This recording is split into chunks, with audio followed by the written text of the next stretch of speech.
A nossa história começa com um rio que acorda em pé, cercado por nuvens, bem na frente de um anjo. O anjo começa explicando que ele acabou de morrer, mas que ainda não vai seguir pro além. Resumindo, o rio virou a mais nova vítima do formidável Caminhão Kun. Agora é o Michael quem vai mandar ele para um novo mundo, para começar a vida do zero. Segundo o Michael, o rio não vai ter nenhuma missão especial ou objetivo grandioso nesse novo lugar. Ele vai estar livre para viver do jeito que quiser. Quando o Rio diz que quer levar uma vida tranquila e de boa, o Michael não vê problema nenhum. Mas antes de mandar ele, o anjo precisa dar um resumo rápido do mundo onde ele vai reencarnar. O lugar se chama Fai, um mundo mágico onde mais ou menos 20% da população consegue usar magia ligada ao seu elemento natural. No caso do Rio, o elemento mais forte dele é a água. Como ele pediu uma vida pacífica, o Michael já deixou uma casinha aconchegante pronta para ele. Como itens iniciais, ele deu 2 livros de introdução, uma faca e ainda colocou uma barreira mágica em volta da casa para afastar monstros. Como parte do kit iniciante, o Michael deu para ele uma casa de gelo com comida suficiente para 2 meses, então o Rio não precisa se preocupar em passar fome por um tempo. E também deixou um livro cheio de informações sobre os monstros que ele pode encontrar na região, que vai ser bem útil quando ele tiver que lidar com as criaturas da floresta. Por enquanto, o Rio está animado para testar as novas habilidades mágicas. Ele sai para fora e solta o feitiço da bola de água, e na hora aparece uma esfera de água na mão dele. A magia é bem mais simples do que ele imaginava. Mais impressionante ainda, ele consegue conjurar só imaginando a esfera sem precisar falar nada. Agora que sabe que consegue usar magia, ele corre pro banheiro e começa a encher a banheira, mas logo percebe um problema: ele só sabe criar água e não quer tomar banho gelado. Então ele vai lá fora e tenta fazer uma fogueira para esquentar a água. O problema é que ele não faz a menor ideia de como acender fogo desse jeito. Depois de tentar um pouco, ele desiste e se joga no chão, derrotado.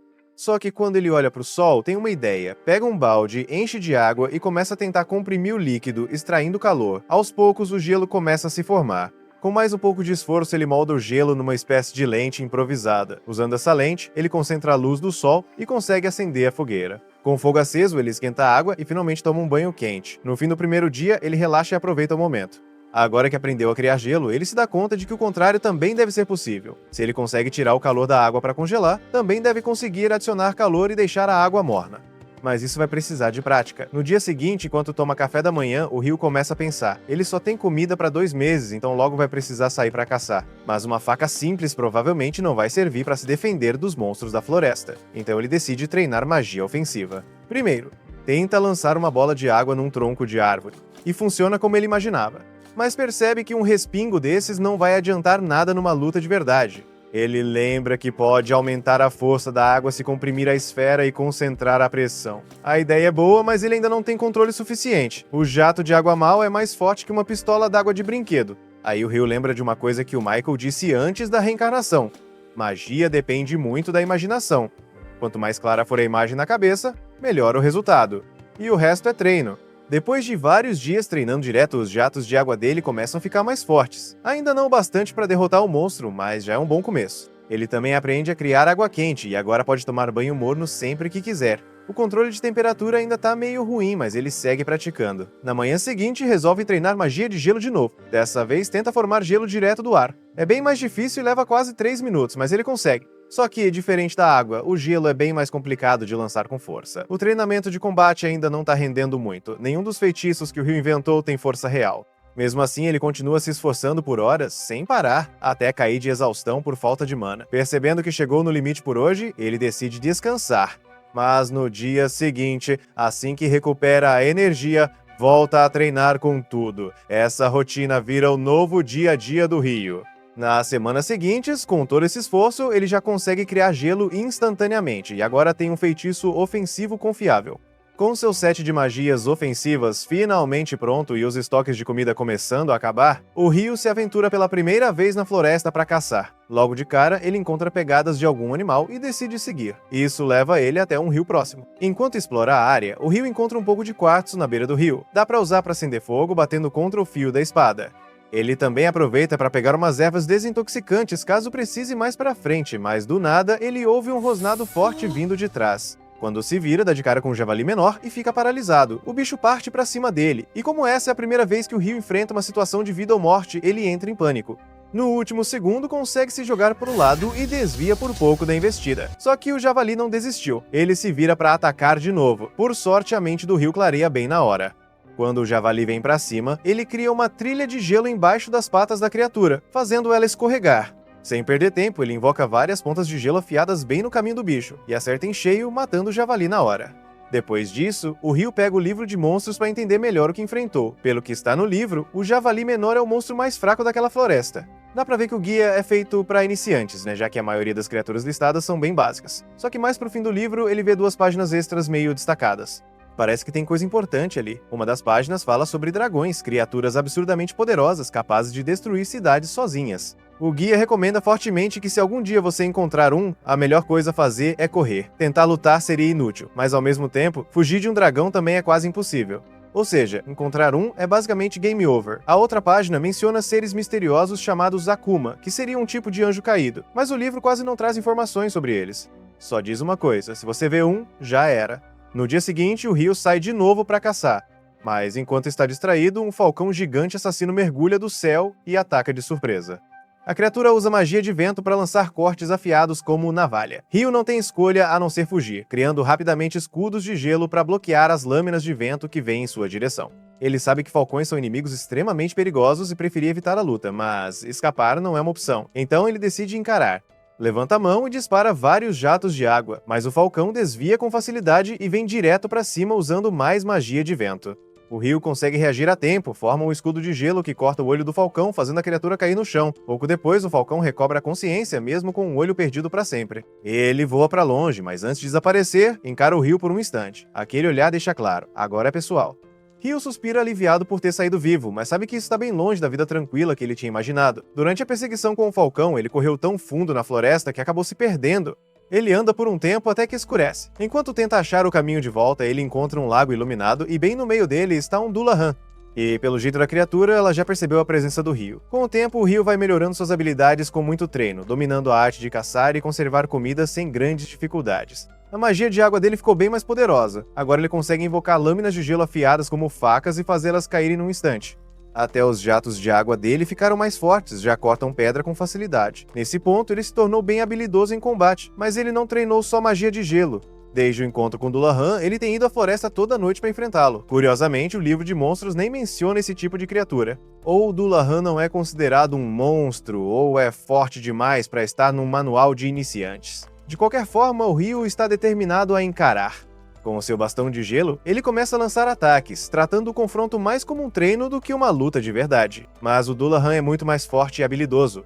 Ryu faz de tudo para se defender com escudos de gelo, tentando bloquear os golpes que vêm, mas mesmo assim é derrotado em segundos. Apesar do Dullahan nunca ter falado uma palavra, o Ryu tem a sensação de que ele está tentando ensinar algo, como se estivesse moldando ele para se tornar alguém mais forte. De repente, o Dullahan ergue a espada e canaliza magia de água para estender a lâmina. Nesse momento, o Ryu fica chocado ao perceber que ele também usa magia de água. Depois de mostrar como a técnica funciona, o Dullahan entrega a espada para o Ryu e vai embora tranquilamente em direção ao lago. Um dia, enquanto o Ryu tá caçando, ele é surpreendido por aquele mesmo falcão assassino do encontro anterior, mas tem algo estranho. Ele não lembra do falcão ser preto. Provavelmente evoluiu, treinou e ficou mais forte só para esse momento de revanche. O falcão mergulha do céu, soltando uma chuva de cortes de vento. O Ryu responde conjurando 5 camadas de muros de gelo para se proteger. Só que agora, com os ataques do falcão bem mais fortes, essas barreiras somem num piscar de olhos. Ele começa a ficar ansioso, sentindo a pressão. Desesperado, o Ryu corre pelo campo, levantando muros de gelo para tentar escapar dos golpes. Quando vê uma brecha, ele ataca com várias pontas de gelo, mas o falcão desvia fácil, avançando com uma velocidade absurda. E ainda não acabou. O falcão solta um grito bem agudo. Numa frequência que atrapalha a magia do Ryu, os escudos de gelo desaparecem e ele fica totalmente exposto. O falcão continua parado no ar, bem na frente dele, e o Ryu sente que vem um ataque forte. Só não sabe quando. Segundos depois, sente uma carga elétrica no ar e do nada um raio é lançado direto nele. Por sorte, ele consegue usar um pedaço de pau como para-raios e pular pro lado, escapando por um tris. Ainda se recuperando do susto, o falcão mergulha de novo para dar o golpe final com as garras. No último instante, Ryu invoca sua espada de gelo e consegue desviar o ataque. Eles trocam mais alguns golpes até que o Ryu lembra do treinamento intenso com o Dullahan. Quando percebe uma abertura na defesa do falcão, ele acerta a espada direto no pescoço da criatura. O falcão cai no chão e o Ryu caminha até ele, com uma sensação estranha de compreensão. Ele entende como o falcão se sente. Depois de perder um olho, ele treinou sem parar, tentando provar que era mais forte. E o Ryu também fez a mesma coisa, treinou, evoluiu e no fim venceu. Depois disso, o Ryu começa a voltar para casa, mas do nada um dragão aparece na frente dele. Ele se lembra do que o livro dizia, dragões são invencíveis, e acha que esse é o fim. Mas para sua surpresa, o dragão fala com ele por telepatia. E o mais inesperado, não parece nada agressivo. O dragão diz que tá só de passagem, procurando um falcão preto que passou por ali. Ele quer saber se o Ryu viu alguma coisa. Aliviado por não estar em perigo, Ryu entende que o dragão tá falando do falcão que ele acabou de derrotar. Meio nervoso, ele se desculpa e explica que foi atacado primeiro e só se defendeu. O dragão fica chocado ao saber que um humano derrotou um falcão, mas não parece bravo. O que realmente chama a atenção dele é a espada que o Ryu tá carregando. Ele reconhece na hora como sendo a espada do Rei Ada. Pra esse rei ter confiado uma arma dessas a um garoto, o Ryu deve ter feito algo importante. O dragão acaba criando um certo respeito por ele. E como o Ryu ainda tá tentando entender esse mundo novo, aproveita para fazer algumas perguntas. Eles acabam conversando por horas, até que anoitece e o dragão diz que precisa voltar para casa. Ryu agradece pela conversa e o dragão também agradece, dizendo que fazia muito tempo que não tinha um papo tão interessante. Eles se despedem. Enquanto isso, lá no céu, Michael tá revisando os registros da reencarnação do Ryu, quando percebe algo que tinha deixado passar. O Ryu recebeu um traço oculto. E é um traço que Michael não via desde que mandou uma garota para esse mundo. Há 10 mil anos. O traço do Ryu é juventude eterna. Michael fica intrigado, é algo bem raro. Ryu vai até a praia com vontade de comer frutos do mar grelhados com sal, mas acaba se deparando com um naufrágio enorme. Ele vê o corpo de um homem e fica triste, mas logo escuta o gemido de outro, e sente um certo alívio ao perceber que ainda tem alguém vivo. Abel lembra que o navio foi destruído por um monstro marinho gigantesco, e fica surpreso por ainda estar vivo. Ele olha em volta, vê suas coisas ao lado da cama, pega a espada e sai da casa. É aí que Ryu aparece e dá um oi. Abel se assusta por não ter percebido a presença dele, provavelmente por causa da roupa. Abel está pensando mal por causa da aparência dele, mas logo percebe que não deveria julgar o cara que acabou de salvá-lo. Abel se apresenta e agradece por ter sido salvo, mas Ryu diz que só levou ele para casa, então não precisa agradecer. Aí ele dá a notícia ruim. Infelizmente, ninguém mais sobreviveu. Abel entende que os corpos devem ter sido levados pela maré. Ele conta que todos ali eram contrabandistas, então Ryu não precisa se preocupar com eles, o que deixa Ryu bem surpreso. Antes que Abel diga mais alguma coisa, o estômago dele ronca de fome. Ryu então chama ele para almoçar. Enquanto comem, Abel descobre que Ryu não tem outras roupas, o que o surpreende. Ele pergunta por que não compra roupas novas, mas logo percebe que sem dinheiro e sem cidade por perto isso não é tão simples. Abel imagina que Ryu deve caçar para conseguir comida e pergunta se ele usa a faca para isso, mas Ryu explica que só usa para se defender e para limpar o que caça. Ele na verdade usa a magia da água para caçar. Abel fica impressionado. Mesmo nas regiões centrais, só metade da população consegue usar magia, e ele mesmo não faz parte desse grupo. Ryu lembra que o Michael falou que só 20% das pessoas conseguem usar magia. Mas como Abel não entende o que ele murmura, Ryu desconversa. Depois, Abel pede para Ryu levá-lo até a costa porque quer confirmar uma coisa. No caminho, ele pergunta se Ryu precisa de um cajado, já que é mago, mas Ryu diz que não tem um. E isso deixa Abel chocado, ele acha que Ryu é pobre demais para comprar um. Então diz que se tiverem problemas, ele mesmo vai na frente. Mas Ryu se recusa. Abel insiste, dizendo que é o mínimo que pode fazer, senão vai ficar com fama de só ser o cara que precisa ser salvo. Então Ryu concorda, meio contra a vontade. Quando chegam à praia, os dois ficam surpresos ao ver que os corpos sumiram. Ryu acha que talvez os monstros tenham comido ou o mar tenha levado de volta. Abel pensa que, se Ryu não tivesse salvado ele, teria tido o mesmo fim. Agradece por estar vivo. Nosso protagonista comenta que Abel deve ser um cara de sorte e ele concorda. Depois, Abel fala que é estranho o cara que salvou sua vida estar chamando ele de Senhor. Ryu responde que só faz isso porque achou que Abel era mais velho, mas como ele pediu, passa a chamá-lo pelo nome. Abel fica feliz, diz que é assim que os amigos dele o chamam. Ryu se surpreende com Abel chamando ele de amigo, mas antes que pense muito nisso, Abel diz que não conseguiu encontrar o que estava procurando. Ryu pergunta o que ele vai fazer agora, e Abel responde que precisa encontrar os amigos dele de alguma forma, e o primeiro passo é chegar até a cidade de Lum. Ryu nunca foi lá, mas acredita que fica ao norte e que eles vão ter que atravessar a ilha por aquele lado. Abel então tem uma ideia e resolve chamar Ryu para ser o guia dele. Ryu aceita, mas pede pelo menos um dia para se preparar. Nesse momento, ele percebe que não vai mais conseguir viver a vida tranquila que sonhava. À noite, Ryu avisa Abel que precisa se despedir de alguém. Abel estranha, já que tá bem tarde, mas Ryu diz que essa pessoa só pode ser encontrada nesse horário. Ao sair, Abel lembra que Ryu disse antes que ninguém mais morava por ali, mas pensa que talvez ele só vá prestar homenagem a alguém, e que talvez nem sempre tenha vivido sozinho na ilha. De qualquer forma, não é da conta dele. Mais tarde vemos que Ryu foi mesmo se despedir de Dulagan. Ele diz que vai até a floresta de Rondo e agradece pelo treinamento que recebeu, que foi o que o manteve vivo até agora. Como sabe que vai passar um bom tempo fora, decide dar tudo de si no último treino. Ele vai com força total, mas Dulagan desvia de todos os ataques com facilidade, e Ryu acaba exausto. Antes de ir embora, Dulagan dá a ele roupas novas, o que deixa Ryu super feliz. Ele promete que vai usar com orgulho. No dia seguinte, eles finalmente começam a viagem. Ryu veste a roupa nova e ela cai perfeitamente nele. Mas no caminho, logo dão de cara com o javali. Abel pede para ele ficar para trás e só observar. Ele avança contra o bicho e usa uma habilidade de combate chamada Perfuração Total, que atravessa o abdômen do javali e mata o animal na hora. Ryu fica impressionado e pergunta que tipo de habilidade é essa. Abel responde que como Ryu é mago, provavelmente nunca viu algo assim, mas que é bem comum entre espadachins e quem luta com armas. Na manhã seguinte, enquanto continuam a jornada, Abel ouve um barulho e eles veem 2 lagartos no pântano. Como lutar na água seria complicado, eles resolvem seguir por um caminho alternativo. No meio do caminho, Ryu percebe que os homens-lagarto estão seguindo eles. Ele avisa Abel, que entende que não tem mais jeito, vão ter que lutar. Ryu diz que tem muitos, então vai usar magia para acabar com todo. Abel lembra que ele tá sem cajado, mas Ryu só recita um feitiço e lança agulhas de gelo, derrotando todos de uma vez, deixando Abel sem palavras. Os dois eliminam os inimigos juntos. Depois da luta, Abel pergunta sobre o feitiço, já que os magos de vento que ele conhece só conseguem lançar magias de invocação. Ryu sugere que talvez magia de água funcione de outro jeito. Antes de seguir viagem, Ryu usa magia para invocar água e se manterem hidratados, mas Abel repara que ele usou um encantamento diferente do anterior, o que deixa Ryu meio nervoso. Ele desconversa e diz que Abel deve estar imaginando coisas. Depois de andarem mais um pouco, Abel dá uma moeda para Ryu, que fica surpreso, é a primeira vez que ele vê o dinheiro desse mundo. Abel explica que aquela é uma moeda de bronze chamada Florin, usada no reino de Nightley, onde fica a cidade de Lan. Ele também explica que cada província tem sua própria moeda, mas todas usam os mesmos valores. Nightley é uma das 3 grandes nações, junto com o Império Bogi e a Federação Hydalyeu. Ryu acha o nome Bogi meio esquisito, e Abel pergunta se ele tem algum problema com o país.